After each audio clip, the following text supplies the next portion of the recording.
with the youngest, most daring, intrepid, gutsy, fearless host on the planet. Get ready for Jake's Takes. Here's Jake. Welcome back.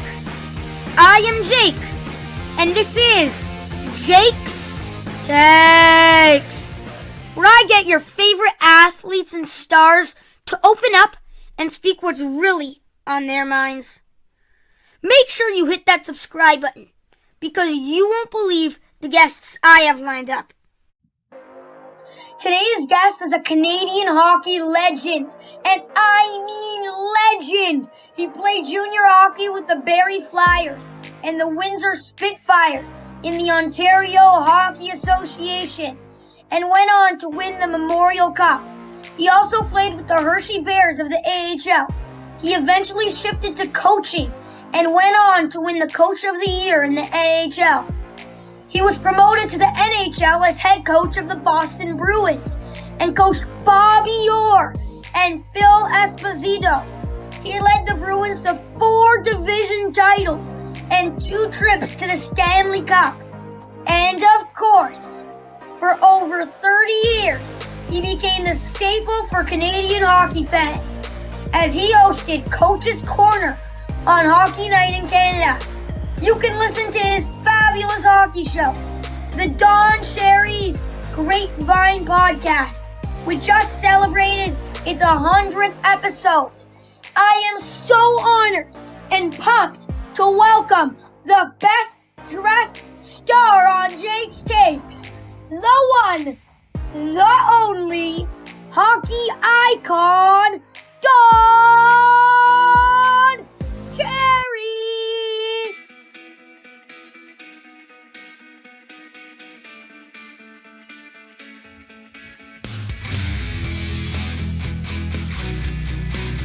What's going on, Don? How you doing? Holy Jake, I don't know. I never lived up to that one. That was fantastic. You did a great job. You got a lot. You're going to go a long ways in this business. I'll tell you that. Thank you, and it's super nice of you to do this, Don. How are you and the family doing? Yeah, family's doing good. Everybody's doing good, and all the dogs are doing good. And how is your family doing? You pretty good? Yeah, our family's doing insane, especially because of the hockey playoffs right now. And I got a lot to talk to you about this. So, what could be better? You ready, Don? I'm ready. I have to start with the Toronto Maple Leafs. Another disappointing end to their season and an early playoff exit. This one is the worst. The expectations were so high, and they couldn't get out of the first round. Again. I saw a month ago on your show, you said the Leafs won't go far in the playoffs. You said the Bruins had 50 hits in a game, and the Leafs were way too soft. So you actually expected this, Don? No, I didn't. I have to say that I'm a Leaf fan. When I was your age, I used to get, you call it Quaker Oats, 8x10s. And if you ate enough cereal, I used to eat cereal like banana. You couldn't believe how I ate the cereal.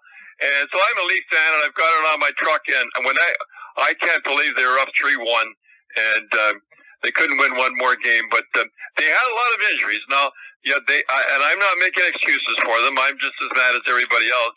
But they did have Tavares out, who was dynamite on the draws. They did have Muzzin out, who was their best defenseman, I think, anyhow. And Foligno, he hurt himself. I know nobody knows how he hurt himself, but you have three of your best players out, and they just Matthews. I don't know. He all dried up, and Barner dried, and those two, and they carried those guys to get the most pay, and they dried up, and that's what that's. I'm not making excuses for them, but it was tough to watch. Boy, one more game, and they couldn't win 3 of them. Tough. It was tough to watch. Yeah. By the way, Don, I heard you say Muzzin. It just seems to be like he's out every year in the playoffs. Yeah, I don't know. He plays a tough game, and it's tough when you play a tough game like that. You block shots and you hit, and you're going to get hurt, and that's what happens. It seems it's sad. I know it's sad to see, but I thought he was the best defenseman during the season. Yeah, he actually brings so much to the table. So, Don, you've spoken many times over the years that the Leafs didn't have enough homegrown Canadian players on their team. But this year they had a bunch of Canadians. Their captain, John Tavares, Mitch Marner, Joe Thornton, Morgan Riley, Zach Hyman, Jake Muzzin, Jason Spezza, Wayne Simmons, and TJ Brody. They finally had a group of Canadians wanting to bring the cup home. So why can't they break through? What's holding this group back? Well, it's sad to say when you have Marner not playing the way he played all year, and I said this team was built for the regular season, and it was built for but he did get some tough guys in here. He get guys that were here before, like Thornton. Thornton been there before. Simmons have been there before.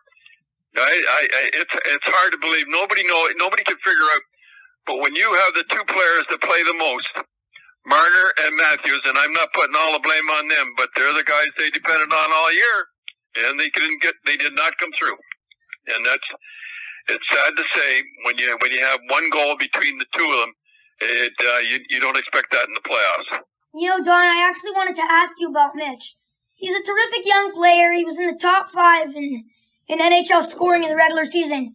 And now everybody's ripping on him for his playoff performances. He's a small player, and the playoffs is just a different game. But how come Dougie Gilmour who was so small, he was able to figure it out and still dominate in the playoffs? You think Marner can develop to be so feisty, just like Dougie? I don't think anybody will ever be like Dougie. Dougie was the MVP if he hadn't got cut there with Sherry Fraser and all those guys watching, the two linesmen watching, but I don't think anybody compares with Dougie. Dougie was going to be the MVP of the playoffs, and besides, he's from Kingston. What can I tell you? But no, Dougie is he's a special guy. I don't think Marner will ever develop into Dougie Gilmour. Dougie Gilmour. The story was that he. After every game that he had to have intravenous liquid pumped in back, and Wendell Clark told this story. He says we'd be sitting around having a beer, and Dougie Gilmour would be sitting on the table having intravenous put in his arm. So there's nobody like Dougie Gilmour, and maybe Marner learned and the abuse he's taken on the air and on TV and in the paper. Maybe Matthews. We'll see the difference between the playoffs, and I've been saying it all year. You have to know the difference between the playoffs and the regular season, because the regular season means absolutely nothing. Yeah, I mean, would you trade Marner, though, Don? You go that far? Pardon me? Would you trade Marner? Yes, I would trade him. But I think this is his last year, and he'll be able to be traded. And I don't know. If you get full value for him, you'd have to get full value for him. And it'd be tough getting. But with that contract, he's making $10 million. That's an awful lot of money. And you see his performance in the playoffs. But $10 million. That's a pretty big contract. It goes on for quite a while. And I don't know. I think the story. I love the story of a fighter a long time ago. A great fighter named Jack Dempsey. Jack Dempsey lost to a fighter who couldn't punch his way out of a paper bag, was Gene Tunney.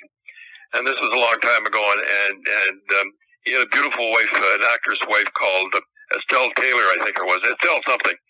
And she said, how could you lose like a guy like Gene Tunney? And he said, it's awful tough to get up at 5 a.m. and run in silk shorts. And what he was saying is, he made a lot of money now, he didn't have quite the desire. Now, I hate to say that Marner and Matthews are making an awful lot of money, but the views are taken after this one. I think that I actually think that the playoffs next year, I would give them one more shot. I know that a lot of Toronto Maple Leafs fans don't feel that way, but I would give them one more shot. They learn their lesson, and look at Braden Point of Tampa. Here's a guy that, he's not bad during the regular season, but he turns it on in the playoffs. And I said at the start of the playoffs, the guy, my favorite guy in hockey in the playoffs is Braden Point. And he gets a goal every game. And he's a playoff guy. and everybody loves Braden Point, and I just think he's just great, and he's the guy to keep your eye on the playoffs. Actually, Tampa is so good. I mean, they have Point, like you just mentioned. They have Kucherov, Stamkos, Hedman, all these tough guys and everything. It's going to be hard to beat them, don't you think? I do, with their goaltender, and Khrushchev is healthy. They kept him out all season, and he went in the playoffs, and he's still zanging them home. But they've got a pretty good club. They looked pretty good last night, and I think that I know that they're going to be tough in the playoffs. I don't know if they'll make the playoffs, but there's a lot of good teams. It seems sad, like tonight. One of the teams, like the Islanders, are going to be, and Bruins, one of those great teams like that, are going to be out of the playoffs. It seems sad, but hey, there's nothing you can do. That's the way the rules started out, and that's the way it's going to be. By the way, Don, I'm not sure you saw, but last night in Toronto, they lit up the CN Tower with the Montreal Canadiens colors as a sign of support to the last remaining Canadian team. What do you think of that, Don? Should the city of Toronto, Montreal's biggest rival, show them this support after being eliminated by them? Yeah, and I see the tower is being lit up, like you said. I just don't understand it. They ticked off a lot of people, but I guess they figure the last Canadian team to represent Canada, and Tyler Toffoli, I'll tell you a story that I'm going to tell on my podcast. I think it's a pretty good story. I think I told it a long time ago, that after the games in Toronto, I used to, in the corner of the Toronto Maple Leaf Gardens, I used to come out that door, and there'd be about 70 kids waiting for me there, and in the program, they get a program, and I tell them, don't forget to turn to page 73, and then they all turn. They thought I was doing a seminar or something. Anyhow, they turned to 73, and I used to sign the autographs, and I was walking down to my car, and I walk along beside this chap with a young boy.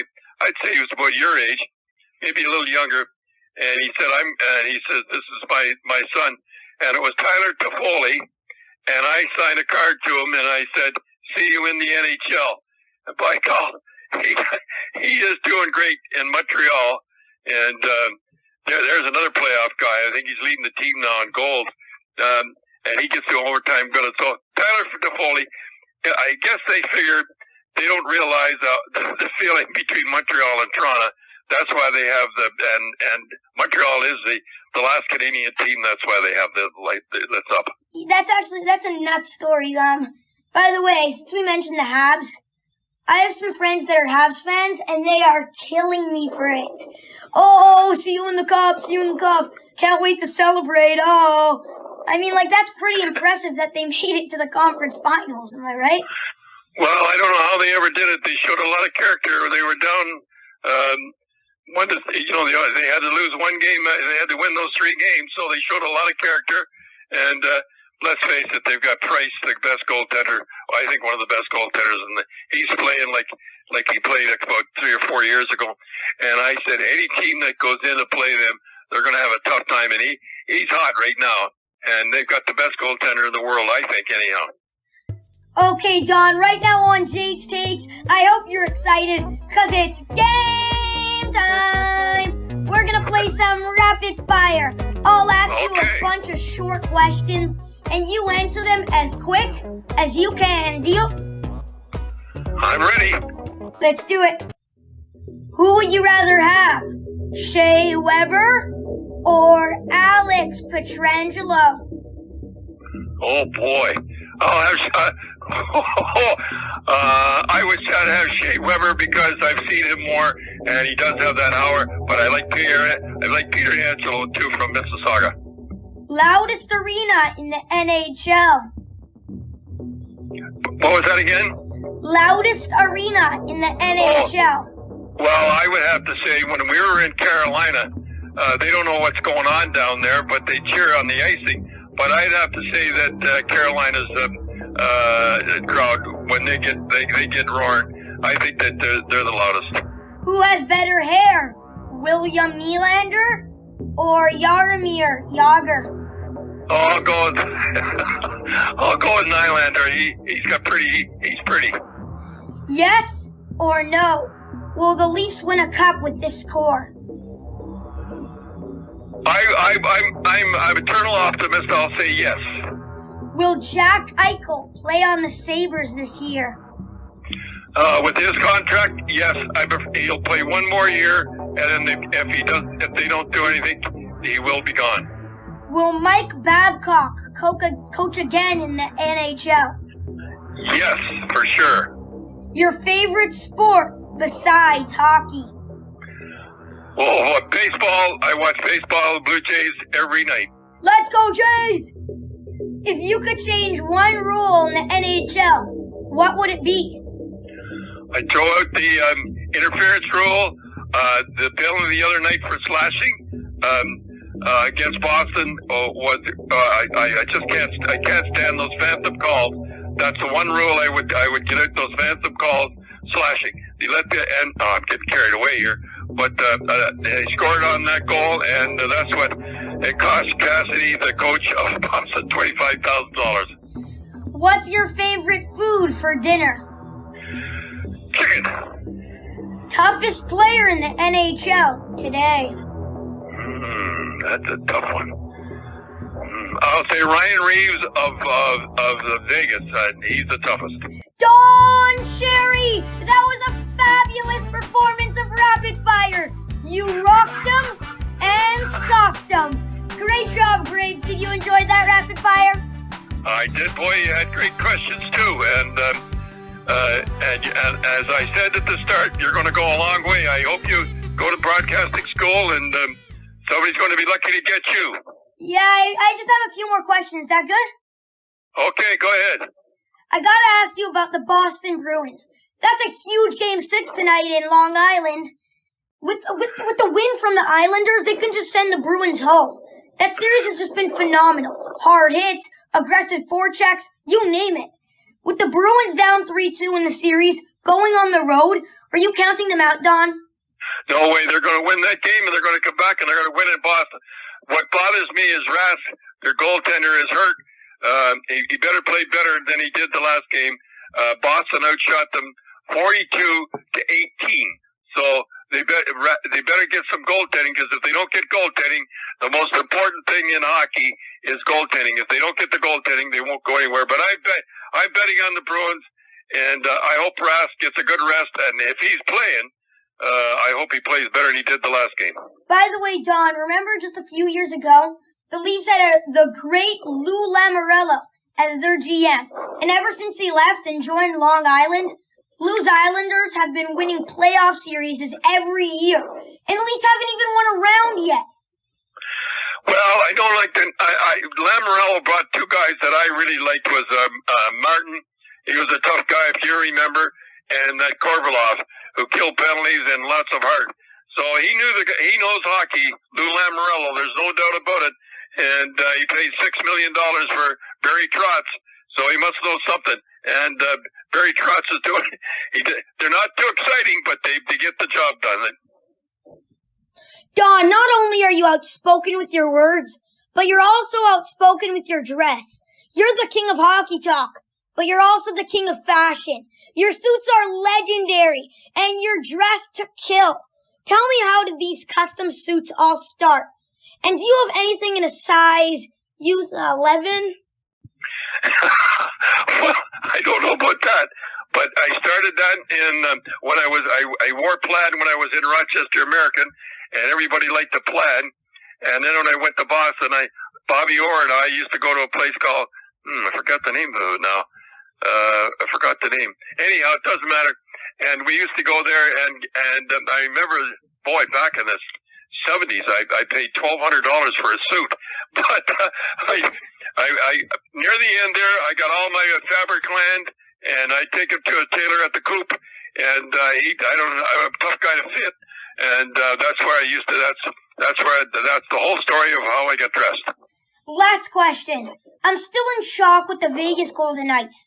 Ever since they joined the NHL, they've had nothing but success. They made it to the Stanley Cup in their first year. First year! And now again, they're a win away from the conference finals. How have they managed to accomplish so much so quick?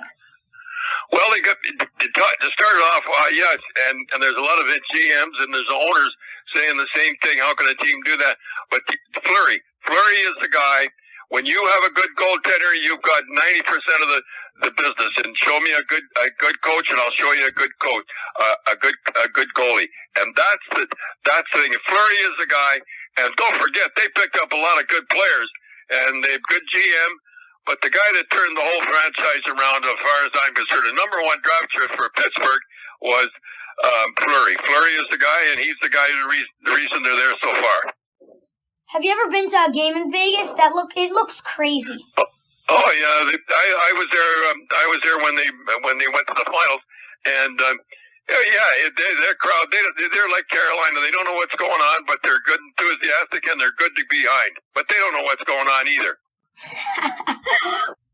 What can I say, Don?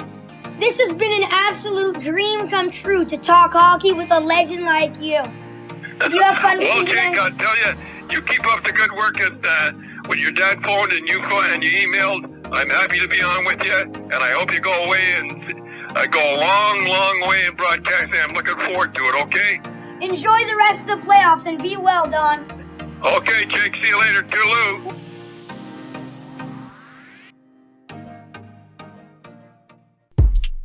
Hey guys, you won't believe the guest I have next week. Make sure you hit that subscribe button so you don't miss out.